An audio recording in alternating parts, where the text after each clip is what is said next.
everyone. It is time for the actual structured Facebook Live of the week. I know I went live a couple of times as the plumbing issues are coming up, but this is a legit like 3 steps to success kind of live. So today we're talking about how to set goals that actually get accomplished. And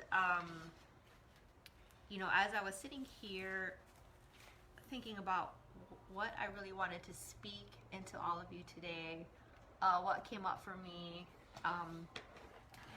and with my friend Sheila, she's in this group as well, that I can't deny that God is a big part of who I am and my business. And a lot of times I'll get information that I feel like I want to share, but I feel sometimes it might not. I feel like it might be unsettling for some people who don't have that strong, firm belief in God, like, Jehovah God, and, not Jehovah Witness God, but Yahweh, the God of the Bible. So, all that to say, today's live, I'm going to be taking out some key Bible verses that have really helped me to stay accountable and achieve my goals, and really help me get grounded and centered when I feel off balance. So right today we're step one. We'll just dive right in, because I know it's dinner time some places and my family's gonna be home soon. So we'll just dive right in. Voice your vision. Number 1. Voice your vision. And why this is so important is, right, Habakkuk 2, is it 2:2 or 2:22? I forget. My husband's birthday is 2:22. So, but Habakkuk 2 talks about writing out your vision, make it plain, put it on tablets. And I'm sure you've heard this before. I mean, I heard it in my mastermind, right? So I am a member of someone else's mastermind, right? We're talking about SMART goals, right? Specific, measurable, I forgot what the achieve or whatever, realistic and time bound, right? So we have to put quantifiers on our goals, and it kind of alludes to that the other post I put up today. It's like, what are you looking in your business? And then I answered Nicolette. I was like, okay, this is what you want, but what would make it quantifiable for you? And I think that's where sometimes for us as creatives, and even like if we're flowing in the prophetic, or we're really trying to listen to God and tap into our intuition and really feel where God wants us to be in our lives and our businesses, writing out the vision and making it plain is really where it starts. And so taking that spiritual aspect and applying it to real life and tangible steps.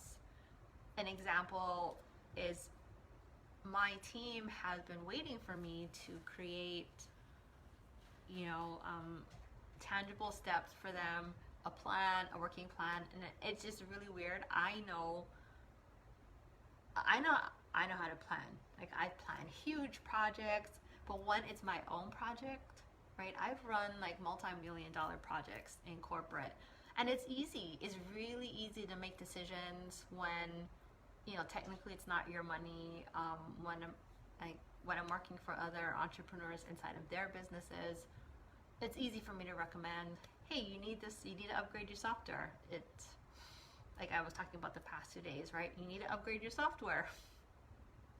But when it's your own money, it's your own baby that you're birthing, this business, this project, whatever you're building right now, and especially if you are the feeler type, where we've been talking about Myers-Briggs personality types, if you're the intuitive feeler type, which I assume most of you are, if you are attracted to me and the vibe of this group, it really, it's hard for us to quantify our vision and our goals and our and what we want in life, because for us, I'm a seer. I see in pictures, and I'm like, I know exactly what I want it to look like. So for me to talk to my team and tell my team, I want it to look like this. Like, here, take my brain. I want it to look like this. And I think for most of you who struggle with hiring or outsourcing, this is part of the problem. Like, I try not to focus on the negative, but that's really the issue, is you have a vision. So the other part of Habakkuk 2, right, is you have a vision, but you need to make it plain and write it down on tablets. And it's like, there's this other part of me that, you know, when people talk about manifesting, when people talk about goal setting and stuff, I'm like, those things are in the Bible. Like, you can't coin something. I mean, yes, it's probably a great idea, but it's in the Bible. Like, you're swiping God's ideas and putting a price tag on it, and I take issue with that sometimes. So anyway, right, step 1, voice your vision. Take all of that nice juicy ideas that you have exploding in your brain right now, write it on a piece of paper, and I tell you, it can be as messy as this. Write it out, brain dump. I have notebooks. I'm telling you. I mean, I can be super organized when I need to be, and I know, like, maybe I am exposing my credibility, but this is, for me, I want to be transparent. I want to be not vulnerable for the sake of being vulnerable, but just to let you know that while I love systems, I love creating processes, I love creating workflows, for me, if I can't see the end result, I have a really hard time mapping things out, one for myself and for other people. But, God is good. He gives me the gift of sight and seeing, and I can actually see pictures when people are talking, and it helps me to actually see a visible workflow. It's kind of like, I don't know if it's Mission Impossible, or it's a Tom Cruise movie where there's this clear glass thing, and or even like Iron Man, right? He starts throwing up things and moving things around, and he has like this virtual computer board that he'll just, that's how my brain works, and that's what I see. So, voicing your vision. And then the other verse that came to me was number 2 is, oh, hi, I don't know who you are, but I see that there's someone here. Say hi. Number 2 is speak life, right?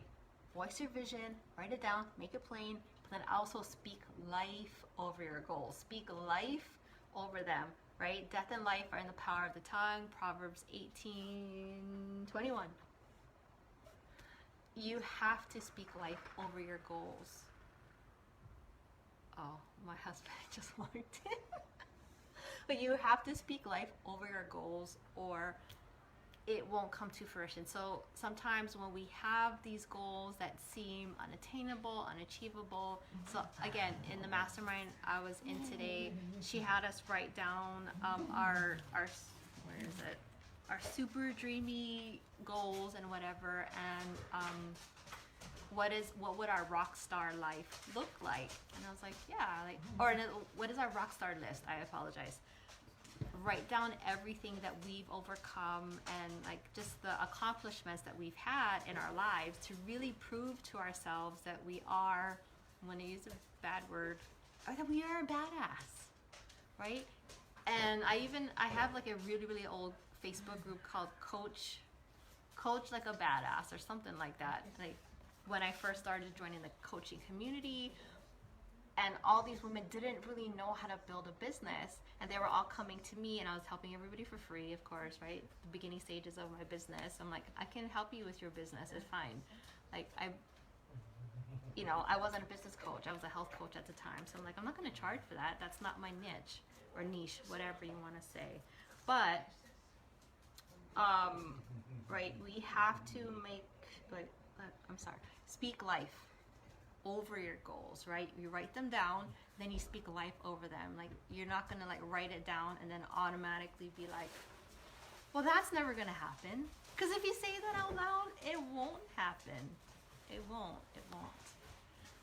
So that's step 2 to make sure your goals get accomplished. So step 3 is surround yourself with supporters. And it's why I created a community. I mean, yes, I know how much work it takes to run a Facebook group. Obviously, I've opened and closed about like just under 10 Facebook groups because I get so excited. I'm like, yay, Facebook group, because I am an ENFP. I love community. I love being around people. I'm an extrovert. It's, COVID, I miss being around people. I really miss being around people. And I used to just hop on all these Zoom calls just because, like, when COVID first hit, because I'm like, I need people. I need networking. I need to be around people. And, I was kind of pushing off starting my own community because I knew how much work it had been in the past. And I've managed groups for, people I've worked for in the past. And I'm like, it's hard work, God. Do you really want me to build this group? And now knowing who I am as an ENFP and really tapping into that piece, I realized it's more than just me wanting a community. It felt kind of selfish, but I'm like, there are other women out here who are longing for community, who want to be in a community, and who want to be in a Christian community. So if you're not, you can stay, you can leave, whatever. It's totally fine. But just know that God is my source, and it's not one of those sources, but He really is. He's my all. He's my everything, and he is actually the CEO of my business. You may have heard that term elsewhere. Like, if you follow, like, there's some prophets or prophetesses that I follow. One of her sayings is, God is my CEO. She even has a t-shirt on it. And I was like, oh, I never thought about making God the CEO of my business and letting Him make all the decisions. He even gave me the direction to go with this live, and even the launch that we're creating. Right, the 5-day challenge is coming up on the 14th. Even that is all God led, right? And I think for most of us intuitives and feelers, right, the NF piece of our personalities, we are super in tune. And even the P piece, right? Some of you might be J's, more the judger. I hate saying judger. It feels like so judgmental, but that J piece in your personality,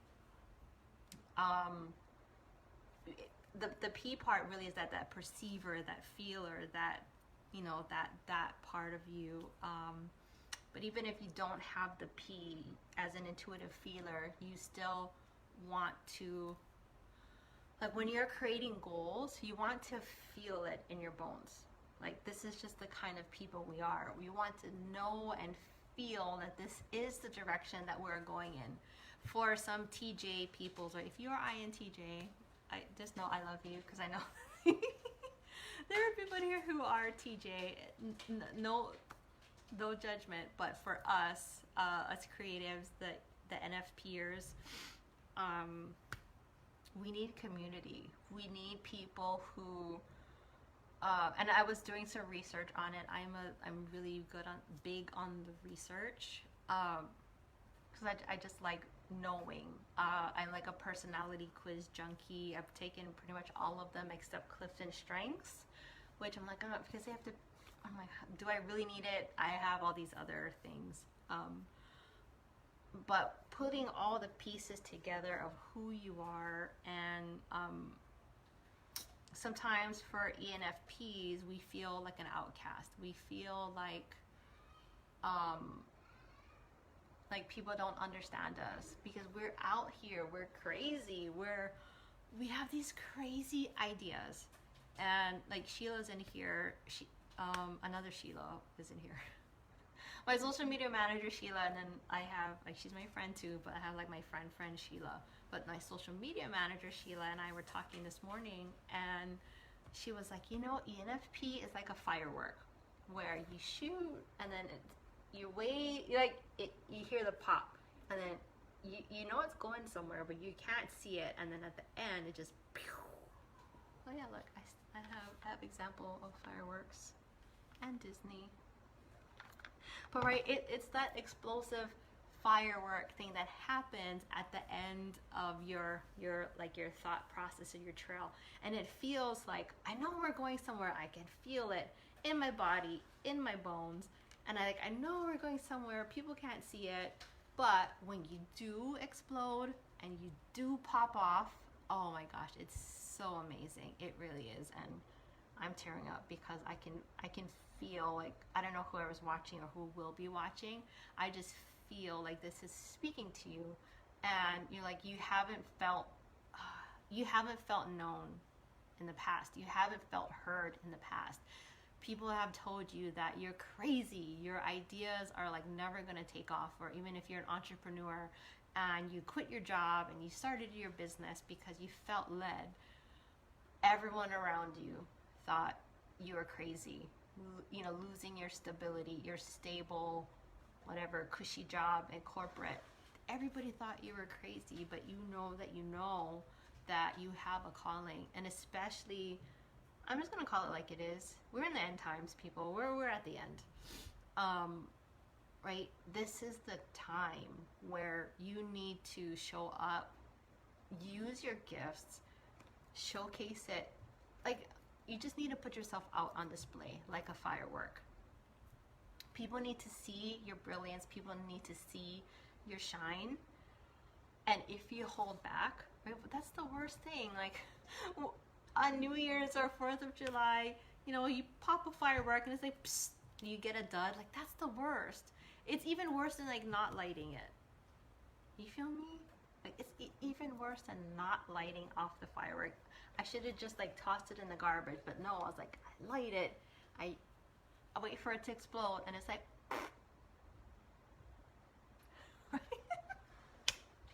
a dud is worse than even trying to pop off, you know? So don't be a dud. Don't be a dud. Be explosive. Don't hide your shine. Like, this time is really meant for you to shine and show off your gifts. Parable of the talents, right? There was a guy like who turned his 5 talents into 10 talents, and you know the owner, right? The master was like, oh, great job, you doubled your money. And the other guy, he also doubled his money. He got less, but he still doubled his money.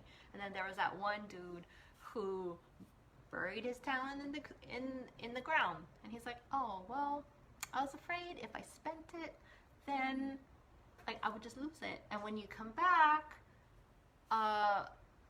you know, you'd scold me for spending your money. And he's like, oh no. He goes, yeah, so I'm paraphrasing, of course, but the master was like, of course there's a risk for investing money, but even if you took the risk, I would have applauded you for taking the risk, because there at least would be a chance for this money to grow, right? If you lost it, you lost it, but I would have applauded the fact that you took the risk. I would have forgiven you for spending or losing my money, because I would have loved for you to have taken a risk.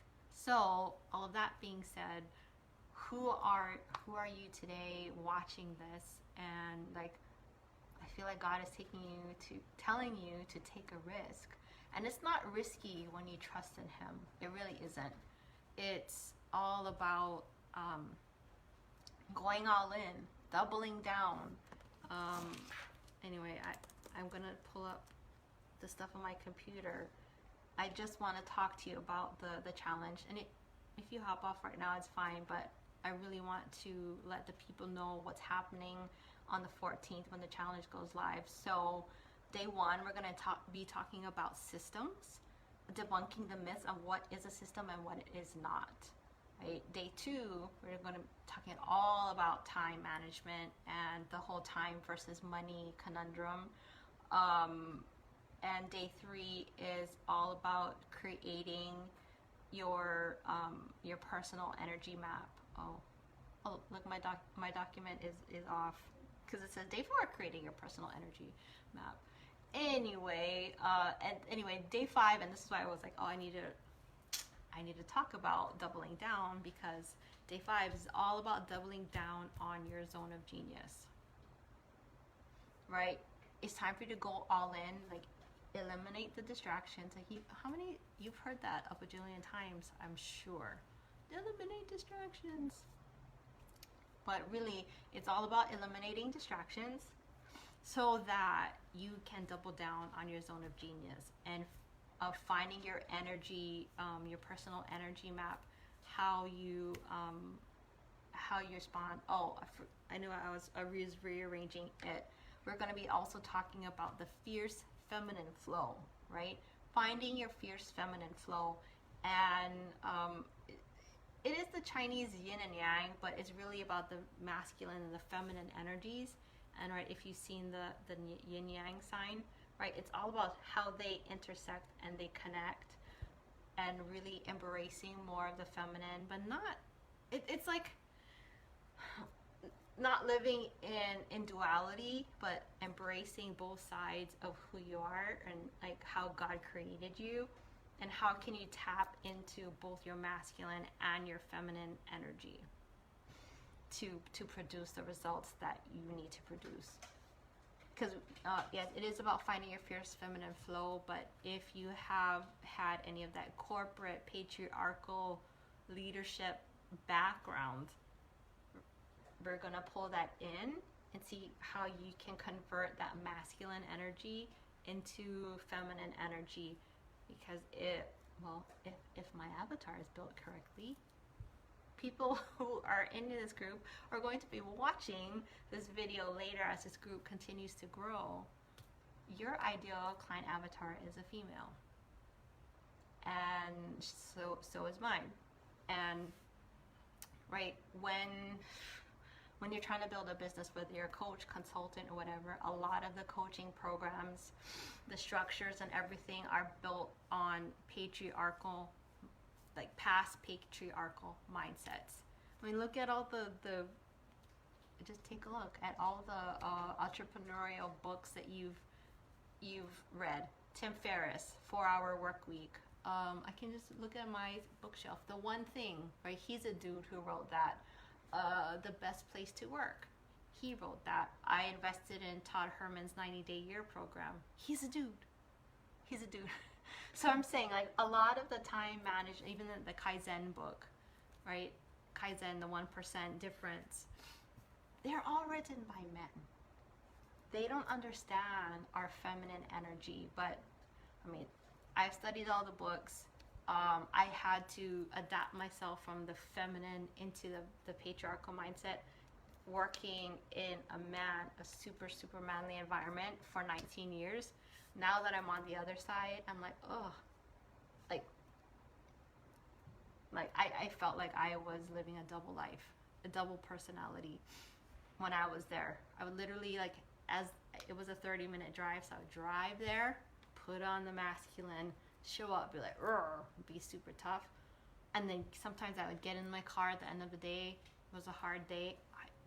I'd cry on the way home, and I'd have to release all of that yucky energy before, like, I walked into my house. And because I didn't want that negative energy to spill over, like, onto my family, which it did. I'm just gonna say it did. Like, it did in my house today, which is why, you know, I had some clients this morning, and just I had to release that I want to say bad energy, but I had to talk to, like, one of my friends, my biz besties, and just talk to her and release that yucky stuff before I actually got on here and did this live. And that's all about finding your fierce feminine flow. The bro marketer or the bro time management person would have told you, just push through, just hustle. And then what? I would have hopped on here. You wouldn't have all of this fabulousness. You would have got the really dry, really boring Bueller, wah, wah. You would have got that. And who wants to watch that? Really? Who wants to watch any of that? I wouldn't. I would have been like, swipe. But no, you know, I had to release that negative energy. I did a double duty. I took the dog out for a walk so I could get out in nature, be around her. She's super loving. She was going up and sniffing at everybody as we were walking. But yeah. So that, that was all of the stuff for the challenge, right? Time, like we're going to be talking about systems, time management, yin and yang, masculine and female, your personal energy map, and doubling down on your zone of genius. So if you want in and you want to be notified of the challenge, go ahead and type me in the chat. And if you're watching replay, just do #replay, or you could do it up in the front. I appreciate those of you who do. But yeah, just go ahead and type me in the chat if you want more information on the challenge and in full transparency. Because the page, we're having some kinks in there. And so I am just fully transparent, and like, do I lose credibility by letting everyone know that as much as I try to talk about systems and business, that mine might not be like absolutely perfect? Yeah, it might. But if that really turns you off, then I'm not the coach for you. Because if you've been with me, you know, even if you've coached with me, you know I'm 100% transparent. And it's something that I completely dislike in other people because it makes me lose trust. I also have, it's a blessing and a curse, but I can see right through people. So I'm like, there's this dissonance. And I'm sure if you are ENFP as well, you probably feel that dissonance when you're talking to someone, but their words are not lining up with that. I have that gift. Like I said, it's a blessing and a curse. Not to be judgmental about things, but it is what it is. And that's why I completely believe in transparency. I believe in trust. I believe in surrounding yourself with supporters. Because without supporters, without community,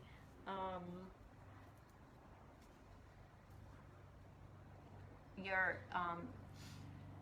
creativity needs a place to grow and to thrive. So hopefully starting this challenge will get your juices flowing, get you to really tap into finding your fierce feminine flow. It's not about just finding like time management and like getting your day mapped out or whatever. It is that and more. We're going to be talking about the flow, the energy, the external forces that contribute to perhaps your lack of energy, right? The time wheel, I've shown it before, but it's time versus money and identity versus empowerment, and what is sucking the life out of you and your business. So hope you'll join us. Type me in the comments if you want more information on the challenge. It will be happening here inside of this Facebook group. I'll be going live every day. You'll be getting notifications if you sign up on the registration page. We're setting up a chat bot so you can get reminders and notifications of when the lives are happening, so you don't feel like you have to miss out. And you can always come back and watch those videos later. I know everyone's busy, but here's a double down tip, or a double duty tip. I watch a lot of my Facebook Live replays when I'm walking the dog, or when I'm cooking dinner. Not that I hate walking the dog, but I really hate cooking dinner, and I need the energy of other people and watching. And not feeling like I'm just sitting here watching a Facebook Live, but I am doing a double duty and I'm maximizing my time. So, all that being said, hope to see you at the challenge, and I'll talk to you again soon. Bye. Don't forget, type me in the chat. Okay, bye.